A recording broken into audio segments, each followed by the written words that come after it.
Praise the Lord मेरे मसीह भाई बहनों। परमेश्वर आप सभी को आशीष दे और बरकत दे। आज मैं आप सभी के लिए पहला राजाओं की पुस्तक से 21 अध्याय से नाबोत की दाग की बारी का वर्णन लेकर आई हूँ। तो आइए हम वीडियो को शुरू करते हैं।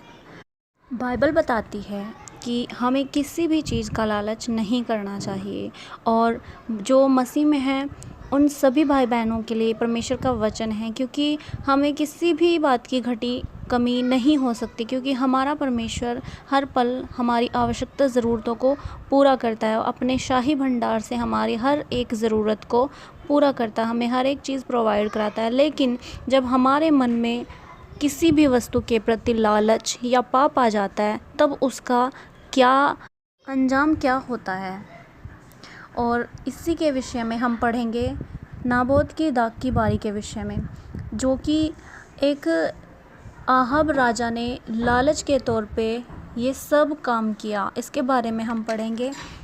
लिखा है कि नाबोत नामक एक यिज्रेली के एक दाग की बारी थी, जो शोमरोन के राजा आहाब के राज मंदिर के पास यिज्रेल में थी। इन बातों के बाद आहाब ने नाबोत से कहा, देख, तेरी दाग की बारी मेरे घर के पास है, तू उसे मुझे दे कि मैं उसमें साग पात की बारी लगाऊं, और मैं उसके बदले तुझे उससे अच्छी एक वाटिका दूंगा।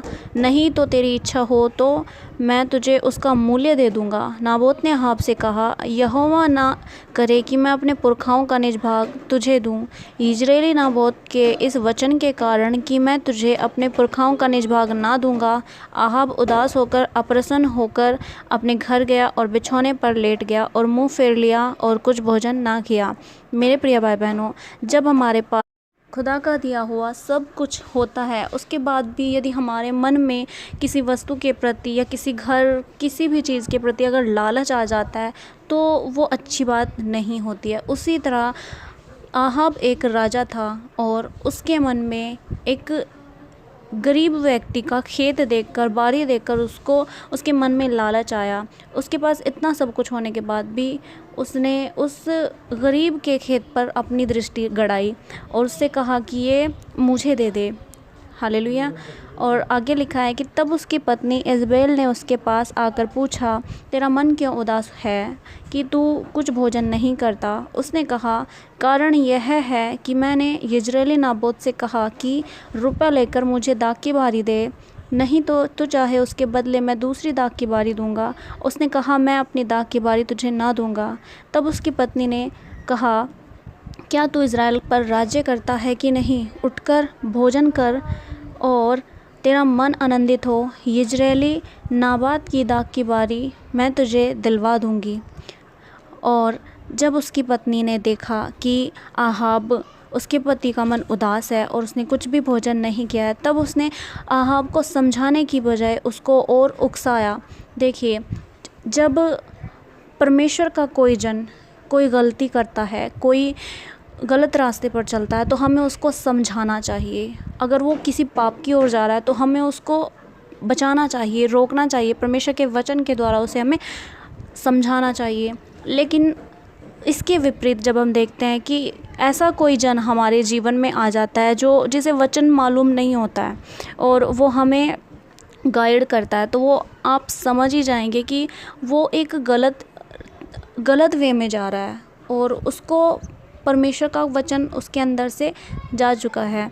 उसी तरह आहाब और उसकी पत्नी ने उसको समझाने की बजाय उसको उकसाया कि क्या तू राज्य नहीं करता है इज़राइल पर, और उठ और नाबोत की दाग की बारी तुझे मैं दिलवा दूंगी। तो आगे लिखा है कि तब उसने आहाब के नाम से चिट्ठी लिखकर उसकी अंगूठी की छाप लगाकर उन पुरनियों और रईसों के पास भेज दी, जो उसी नगर में नाबोत के पड़ोस में रहते थे। उस चिट्ठी में उसने लिखा, उपवास का प्रचार करो और नाबोत को लोगों के सामने ऊंचे स्थान पर बैठाना, तब दो नीच जनों को उसके सामने बैठाना, जो साक्षी देकर उससे कहे, तूने परमेश्वर और राजा दोनों की निंदा की। तब तुम लोग उसे बाहर ले जाकर उस पर पथराव करना कि वह मार डाला जाए।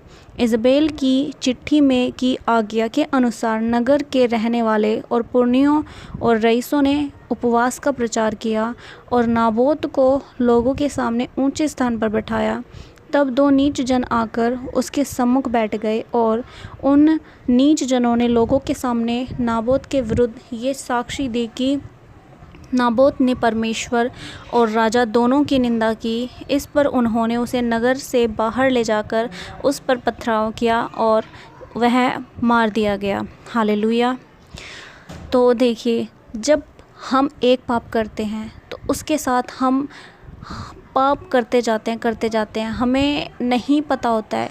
जब हम एक झूठ बोलते हैं तो हम दूसरा भी बोलते हैं, क्योंकि हम सोचते हैं कि यदि मैंने छोटा झूठ बोला है तो कोई बात नहीं, इससे कुछ नहीं हुआ, लेकिन उसके बाद हम पाप करते जाते हैं। वैसा ही इज़बेल करती थी, क्योंकि उसको हमारे परमेश्वर यहोवा का भय नहीं था। वो बाल देवताओं की मतलब मूर्तियों की पूजा करती थी, और वैसा ही उसका पति आहाब उसके साथ हो गया था।